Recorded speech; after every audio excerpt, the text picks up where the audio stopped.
आम्ही नाशिक जिल्ह्यातील नाशिक तालुक्यामधील हिंगणवेड या गावामध्ये आलो आहे। 1 ते 1.5 वर्षापासून या गावामध्ये आपला संपर्क शाखा ओपन केल्यानंतर आपण महिलांचा बचत गट केला।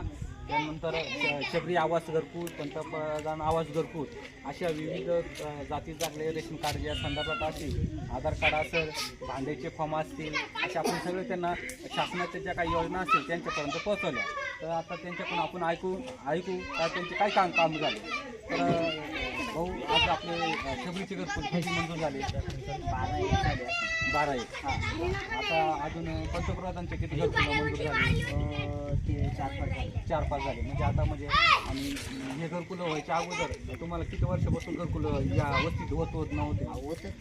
कितीतरी आता मला 2021 घरकुलच नाही। 4-5 वर्षापासून इथं घरकुलच नव्हतं, या ग्रामपंचायत देतच नव्हतं। हां, पण आपण जसं ग्रामपंचायत संपर्क करून यांना या शबरी आवास घरकुल, पंतप्रधान आवास घरकुल जे असतील, ज्याची जाती जाती असते त्या पद्धतीने आपण केले। त्यानंतर आपल्या महिन्याचा बचत गट केला आहे। बचत गट पण व्यवस्थित चालू आहे। फक्त आता त्यांचा हफीजचा विषय राहिला। तर आपण लवकर या महिलाला घेऊन पंचायत नाशिक येथे जाऊन आपल्याला हफीज भेटला पाहिजे आणि आपल्या महिलेच्या काय जे व्यवसाय असतात बचत गटामार्फत किराणा दुकान काही असे प्रोजेक्ट राबवायचे आपल्याला।